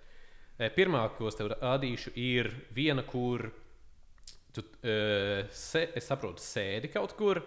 Tu rīkšķi uz augšu, skaties kamerā, aizmugurē plakāti, tāfila ir plakāts ar mūzikas instrumentiem, klaviatūra un tavs klases biedrs Aleksis sēž. Droši ar paņemt rokā. Ja nevaldos, tas bija virbos. Tajos laikos, kad virbi bija. Ko var pastāstīt par to? Vai es šo bildu aizsūtīju? Es esmu speciāli paracies caur arhīviem un caur dažādiem kontaktiem, kas man ir, lai gūtu šīs bildes. Jā, šis mans dārgais draugs Aleksis. Un, pat es nepateikšu, kas kur kā, jo es esmu joprojām ļoti nejaušos veidos. Tad es teicīšu tieši tāpat kā tagad mums visiem kopā. Es vienkārši taisu selfijas atmiņām. Es nekad viņas nekur neapkopoju. Viņi vienkārši stāv manos arhīvos arī. Un šis ir kārtējs, nezinu, viņš izskatās aizmidzis, varbūt pievērš acis. Bet es esmu tikpat apjutis kā tu. Bet es neesmu pārsteigts, ka šāda eksistē. Protams, es jau cauri dažādi avoti. Man bija, es vienam cilvēkam rakstīju, pajautāju, ir kādas bildes ar šo un šo cilvēku. Ir, nav labi. Tas cilvēks man iesaka, šim vai tam cilvēkam vēl varētu būt bildes. Un es tad vienkārši pa ķēdi dodos un meklēju, kam tad ir kaut kas, lai es varu sagribināt tās 5 bildes, ko parādīt. Pat attīstīt, super. Jā, protams. Varēs paturēt pēc tam. Kā piemiņa. Jā. Turpinot, otrā bilde. Mums ir bilde, kur es pieņemu kādā Rīgas skolā, Dāvis tur plakātu uidid, rīkšķītas augšu ar, es saprotu, 3 klases biedriem, katram arī savs plakāts. Viens no tiem plakātiem klases biedram ir augšpēdus. Uz kādu galdu stāv kalkulators, kaut kāda kancelējas piedarumi ar zīmi pārtraukums 10 minūtes. Jā. Šie arī man dārgie klases biedri, kas bijām Talsās gimnāzijā kopā, šis bija escape room. Jā, beigšanas istaba, laikam. Ekskursijā. Jā, tieši tā. Un, jā, kā jūs redzēt, mēs izdarījām to. Mēs paveicām. Tas bija arī, man liekas, ka tu 12. klases beigām. Es aizmirsu arī kādā kontekstā mēs izvēlējāmies šeit doties. Es laikam dabūju, kā dāma kārtas uzaicināja viņus tur. Jā. Un mēs domājam, mums noteikti jāatkārto, jo noteikti jābrauc atkal. Un beigās pabir un neko neizdarījām. Bet jā, tas bija tas. Un tur bija, es iesaku visiem pamēģināt.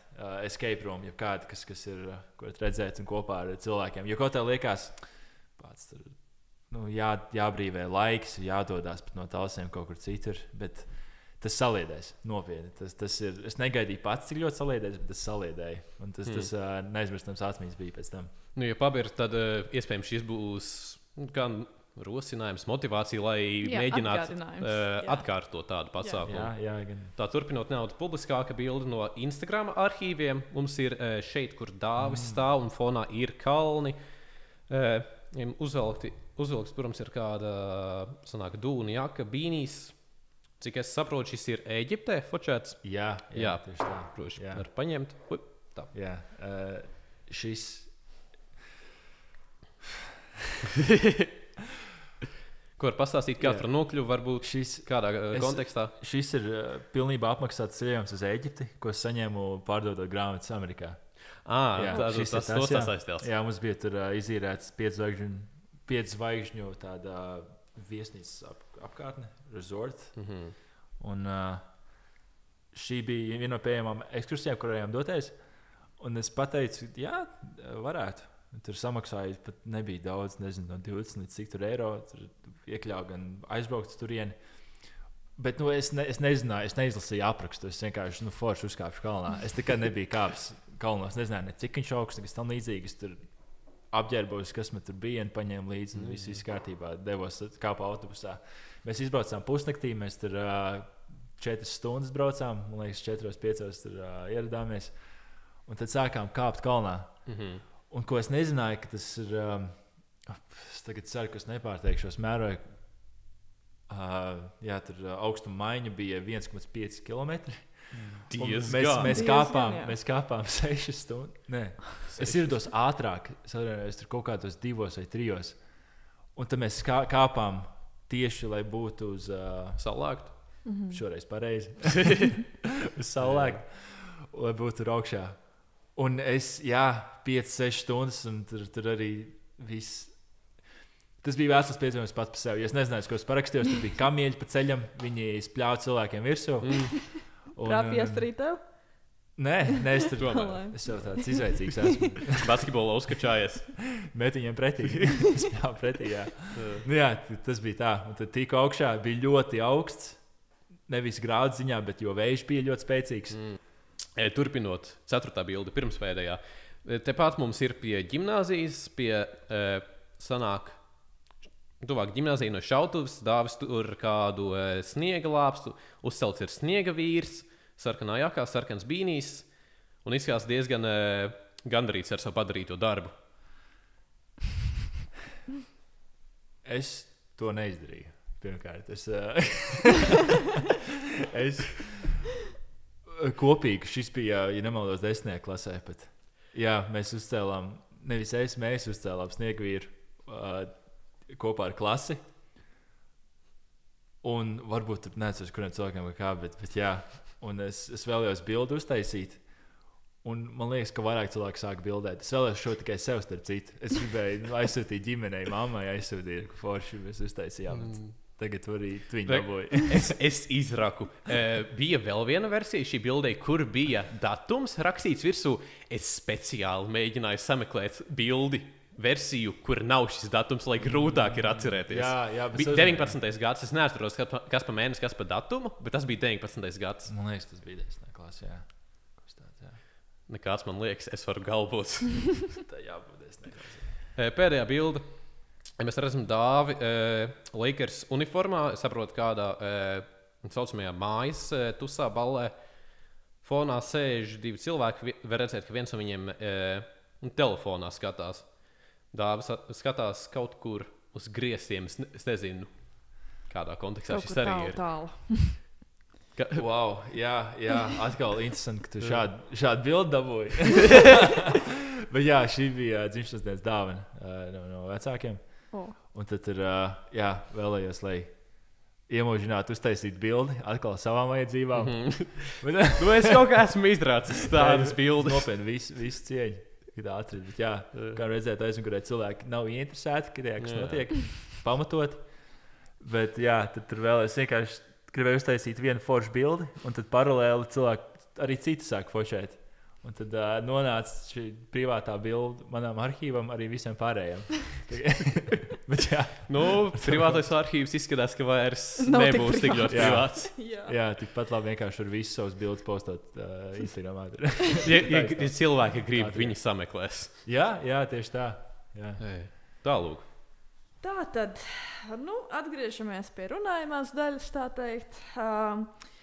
Trakākais, jautrākais piedzīvojums ārzemēs. Ko var stāstīt? Varam sākt vispārīgāk arī, kur trakākais, jautrākais bijis kaut vai kontinentos vai Eiropā vai no Āzijā, cik es zinu, tikai Japānā esi bijis un tad Ziemeļamerikā, ASV. Wow, šis nevar apsolīt, ka tas būs interesantākais no visiem. Droši vien pēc tam, ejot mājās, sapratīšu, ka nē. Protams, labākās domas rodas pēc tam, kā mēs zinām. Tieši tā. Turbūt vienkārši spilgta atmiņa kā tāda. Jā, varbūt vienkārši, tad, lai kādam būtu vērtīgi no šī, iesaku pamēģināt, ja kādreiz aizbrauc. Varbūt, aktivitāte kā tāda, bet paraplanēšana tieši ar motorlaivu braucēt. Jā, tas bija kurā valstī? Es biju gan Kiprā, gan arī Ēģiptē. Jā, šis bija 2 vietās, bet pat to ņemot vērā, tur ir cita veida atmosfēra. Šis atkal gaumas jautājums, bet būt tik augsti, tuvu, nevis ļoti tuvu mākoņiem, bet sajūti, ka tu to pašu motorlaiku tev velk neredz vairs, un tu sāc saprast, cik problēmas ir mazsvarīgas tajā pašā brīdī. Jā, un tad tas nav laikam tas pats, kas atrasties lidmašīnā, jo lidmašīnā tu nejūti to vēju, kas tev iet sejā, bet tas, ka tu esi tik augstu un tev vējš visas pārējās skaņas apslāpē, pat ja tev ir cilvēks blakus, tas vējš varbūt pietiekami stiprs, lai to nedzirdētu, un tas vienkārši esi pats ar savām domām, tu tikai dzirdi, kā vējš tev caur ausīm pūš, un tu redzi, ka pasauli tomēr varbūt tavs, ikdienas problēmas nav tik svarīgas, kā tu to domā, un tu neatcerēsies pēc dažām gadiem vai dienām. Savu veidu terapiju. Jā, tieši tā. Un tas nav nekā trakākā, tā būtu vienkārši kaut ko tādu atrasties pietiekami augstumā ar vēju uzkopt kaut kur augstāk. Un tad cik saprotu, savā ziņā optimistiskais nihilisms tas jau ir. jā, lai tas būtu labākais veids, ko tu pateikt. Jā. Tā, nozīmīgākā prasme, ko neapzinājies skolas laikā? Šo sāku apzināties Talsovas ģimnāzijā. To es neapzinājos pirms tam. Pavērt Talsovas ģimnāziju iespēja tāda, ka es speciāli izvēlējos šeit mācīties, nevienu īsti nepazinu. Un pirms tam biju domājis, ka es vēlos, lai mana karjeras izvēle, man īsta dzīve būtu diezgan paredzama. Lai, es teiktu, salīdzinoši mierīga, ikdiena diezgan konstanta. Bet tad, ejot, es varēju izvēlēties, varbūt, izmēģināt. Nevienam nebija nekāds priekšstats par to, kādas man ir uzvedības, teiksim, tādas tendences. Izklausās kaut kas slikts. Tādā veidā, vienkārši tas nepazina man. Es varēju izvēlēties, kas vēlos būt. Jā, izveidot sev no jauna. Jā, no jauna tieši tā, jā. Ja bija kaut kādas domas galvā, kur bija attīstīt un mainīt, tad varēju šeit to darīt, pamēģināt. Un tas bija, kā tāds.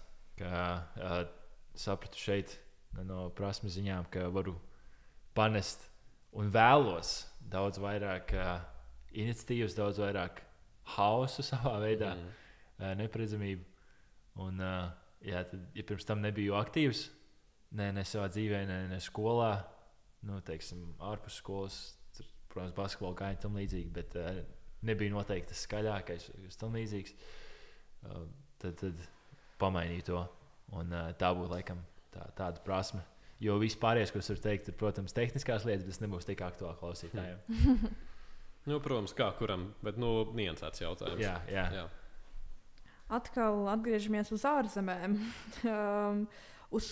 Daudz, kur esi bijis, bet uz kuru valsti vēlētos iet, kur tu vēl neesi bijis? Ir kaut kas plānā? Plānā es ticu, ka varētu būt kaut kas jau kaut kā tālākā nākotnē. Jā. Tā kā bucket listā. Sapratu, nav tā, ja man kāds prasītu, kur tu, teiksim, vēlēs šo. Par bucket listu es laikam skatos pēc savu dzīvi, tur darbu, ko vēlos darīt, teiksim, profesionālā veidā, gan tā nav obligāti vienmēr lokācijas ziņā. Tas ir, kā es vēlos, lai man ikdiena izskatās. Man nav tā, es tagad darīšu šo, sapelnīšos tik gadus, un tur lai var nereālo ceļojumu izbaudīt, un tad visu laiku tikai gaidīt to vienu ceļojumu. Ne? Bet par to ņemot vērā, es vēlos aizbraukt uz Tomorrowland, kas ir elektromūzikas lielākais festivāls. Nīderlanda vai Beļģijā? Laikam Beļģijā. Viņi ir vairākās teiksim, valstīs notiek. Un, tur ir man visi mīļākie elektromūzikas mākslinieki, katru gadu uzstājās, un to izbaudīt. Un tas ir arī, protams, visdārgākais. Bet ir gan tā aura, cik tur daudz cilvēki, gan cik tur kopā skatuves un visi iespējami mākslinieki, kas ir kaut cik sev, teiksim, parādījuši pasaulē, viņi tur būs. Vienalga no kur pasaules gala. Tā tad varētu teikt, kur dzīve rādīs, tur iešu. Jā, jūs varat minēt konkrētus šādus pasākumus, bet tajā pašā brīdī, jā, tas laikam būs tie. Tas būs tuvākais. Jā. Skaidrs. Tāda veida. Nav konkrēts sapņu ceļojums, ja mēs runājam par tādiem ceļojumiem, ko izbaudīt. Jā. Protams, šis atkal vairāk mūsu klausītājiem ir. Kādi ir tavi ieteikumi cilvēkiem, kuri plāno vai arī aktīvi studē ārzemēs? Konkrēti ieteikumi, iespējams. Sadraudzēties ar vietējiem cilvēkiem, jo ļoti viegli to nedarīt. Ir ļoti viegli vienkārši, ja tu aizbrauc ar latviešiem, tu paliec latviešiem, ja tu aizbrauc, tu satiecies no Eiropas, un tad, protams, ir forši. Tas, ka tu satiecies un jūs varat kopā piedzīvot to visu.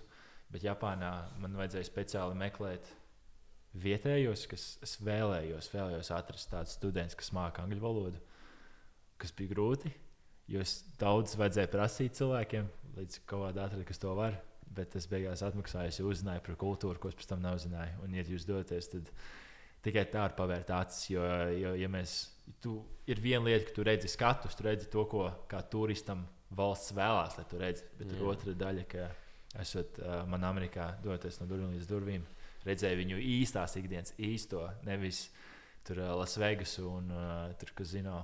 Jā, nevis to marketinga kampaņu, kas mēdz būt parādīta. Jā, tu redzi īsto patiesību. Tu redzi gan visu labo, gan visu slikto.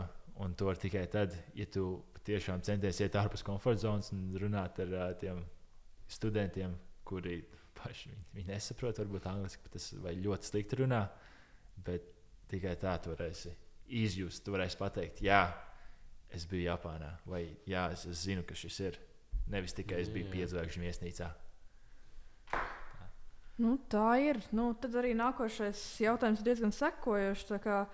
Kā vienkārši sākot no nulles, tu atbrauc uz Japānu, piemēram, vai uz kādu citu valsti, vienkārši kā lai tu iesaisties vietējā kultūrā, kā tu lai tiec tajā visā iekšā, pilnībā. Piemēram, vai ej uz kādiem klubiem, uz kādām kultūras vietām, vai kā? Ko darīt? Pieņemsim kaut kāds Erasmus vai vienkārši studē ārzemēs. Viss ērtākais veids droši vien, kurā valstī ir doties tur studēt. Ar to, jo tev ir tik daudz atbalsta, teiksim, cilvēki, tev nav visam jābarās vienam pašam cauri, tur būs pretī cilvēks, kas tev palīdzēs visu iejusties un visu dokumentu sakārtot, jo viņam tā vajag darīt, tas viņa darbs. Bet, ja mēs runājam, ka jau esi iekšā, tad tas ir patiešām tā, kā minēju, ka tur klubu, ko atrod, kas tev interesē, ja tev interesē basketbols, tur futbols, tu dodies vienkārši tur, ja tev interesē tur vai tā ir māksla, mūzika, tad dodies uz tādu veidu klubu, un tad uzreiz, pat necenšoties, tu iepazīsies viņiem ar laiku, jo jūs esat vienā komunā, tu vienkārši piesakies pie tādiem. Pretējais ir, ka tu aizēji, un man nesnāca izvēlēties nevis tik daudziem pieteikties. Es biju, pamēģināju visu kaut dažus pulciņus, bet nevienam konkrēti nepieturējos. Un tad es izvēlējos nedaudz grūtāku ceļu. Es vēlējos konkrētus cilvēkus atrast, kuri māca angļu valodu un ar viņiem sadraudzēties. Un, ja nezinu, pat tie paši ārzemnieki, kuri nav obligāti no Japānas, bet no Eiropas, bet tad ir jāuzrunā, un tas prasa laiku. Bet tas nav tik naturāli, vai ne? Tik, sveiks, man sauc Dāvis, un tad ir iepazīsties. Bet tas vienkāršākais, protams, grupa. Kopīgi pavadīs laiks ar cilvēkiem. Regulāri ietiekās. Jā, tieši tā. Bet sevi saukt par ekstravertu, jūs saukt sevi? Vai par introvertu? Tad arī svarīgi ir definēt terminus, jo katram ir pilnīgi citādāk izpratne, ko viens un otrs nozīmē. Introverts, kas vairāk pie sevis, klusāks, ekstraverts iet pie cilvēkiem, runājās, darās. Apmēram tā. Es nedaudz to teiksim, pavirzīšu, un es pateikšu savu situāciju, tad katrs klausītājs, un jūs paši interpretējat, ko jūs to, teiksim, paši izprotat. Es zinu, ir cilvēki, kuri uzlādē lielākā daļa sarunas kā tādas, runājot, un viņi var to darīt neskaitā, viņiem pat vajag, un tāpēc tiem cilvēkiem bija visgrūtāk, teiksim, pandēmijas laikā, tajā visā mājasēdē, tam visam tikt cauri, un jo viņam patiešām nepieciešams kontakts ar protams, jebkuram nepieciešams kontakts, bet viņam izteikti. Es nebūtu tieši tāda veida, es varu ļoti pašapmierināts, varētu teikt, ja tas būtu nepieciešams, tad es varētu pavadīt pietiekami ilgu laiku pats ar sevi un nesīt prātā.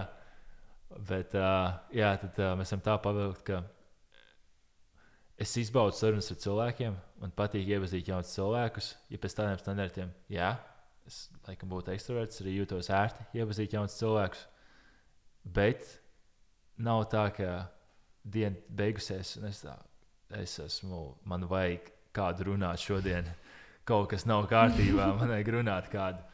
Tad mēs varam pavērt abus. Tad laikam es būtu ekstravertāts, introverts. Ja jā, ir kaut kāds vārds arī pa vidu. Bet mēs varam nosaukt, kā to gribam. Protams, niansēts jautājums nav tikai melns vai balts pasaulē. Tālūk, pirmspēdējais jautājums mums vēl ir. Pirmspēdējais. Ko mainītu, ja būtu iespējams kaut ko no vidusskolas gadiem mainīt, un kāpēc? Labi, ja mainītu neko, man liekas, nevienam nekad nevajadzētu dzīvē. Pat ja viņi... Labi, es neiešu filozofis. Nav tā, ka es šeit Latvijas labākais filozofs esmu, ne? Kaut kādu visdziļāko domu pateikšu līdz. Bet absolūti katra lieta kaut kādu priekšrocību dod. Vai ne? Un pat ja liekas, ka ārprāts, es visu šo laiku, teiksim, laikam iepriekš no tā, jo īsa atbilde ir kaut ko mainīt. Nē, tā būs īsa atbilde, bet es gribu pateikt to principu. Ja ir kāds cilvēks, kurš varbūt dzīvoja ne pēc tādiem standartiem, ne pēc tādiem principiem, kā viņi vēlējās līdz šim visā savā dzīvē, un ja jūs pēkšņi no, teiksim, sasniedzat, vai tas būtu paša dzīves apakša kaut kāda sava veida, un pēc tam atstaties, tad jums vienmēr būs stāsts, ko pastāstīt. Tas pēc tam kļūst par stāstu, ko pastāstīt, pēc tam tas kļūst par stāstu, kas varēs palīdzēt iedvesmot citus cilvēkus, kas ir līdzīgi jums ar tādām pašām problēmām, un tajā brīdī jau tas pārtop, ka jūs dodat jau atpakaļ cilvēkiem, dot apakaļ sabiedrībai, tikai caur to stāstu, ko stāstīt. Bet pēc to gribēju pateikt, ka pat par to visu ņemot vērā, jebkas, kas varbūt nebija tik optimāli, pēc tam kļūs par to, kas tev atšķirs no pārējiem. Ja tev ir specialitāte vienā, absolvē par 1 grādu, pēc tam izēj ārā, es zinu ko, tas nebija īstais. Un tad tu aizies varbūt pavisam 360, no 360 tas pašā. 180. Un pilnīgi citā virzienā. Tad tu būsi tajā jaunajā industrijā, jaunajā tur, teiksim, visā kopienā, un tu būsi vienīgais ar tādām zināšanām. Un tu varēsi, visticamāk, kaut kādā veidā to iepīt. Un kaut kādā brīdī tas atspēlēsies atpakaļ, ka tev ir šīs zināšanas. Vai ja tu esi kaut kādam dzīves grūtībām gājis cauri, kas varbūt tajā brīdī likās, vienkārši šis nav vajadzīgi, un šis man nepalīdzēs. Vēlāk tu kā citu dzirdēsi, kas iet tam pašam cauri, un tikai tāds cilvēks, kas to jūt, kas tam bijis cauri, varēs viņam iedot to iedvesmu, to palīdzību, lai pēc tam viņš arī varētu no tās bēdas tikt ārā. Tāpēc, jā. Tā, un noslēdzot visu epizodi, klasiskais variants, kas... līdz šim ir bijis un plānojas arī būt. Kāds tev ir domu grauds mūsu skatītājiem? Un klausītājiem. Protams. Laikam, pateiksim par taustniekiem kā tādiem. Pat tad, kad šeit joprojām katru dienu dzīvoju, nevis atgriezos tikai apciemot ik pa regulāru nedēļām, pat tad es jūtu, ka esot šeit, mēs joprojām esam apvienoti ar kaut ko daudz lielāku. Mēs esam joprojām globāli visai pasaulē savienoti. Ko es gribu pateikt? Pat, ja šķiet, mēs esam mazpilsēta, salīdzinoši, tad jebkurš, kas šeit ir, varēs uz jebkuru vietu pasaulē pēc tam aiziet, gāzt lielus kalnus, jo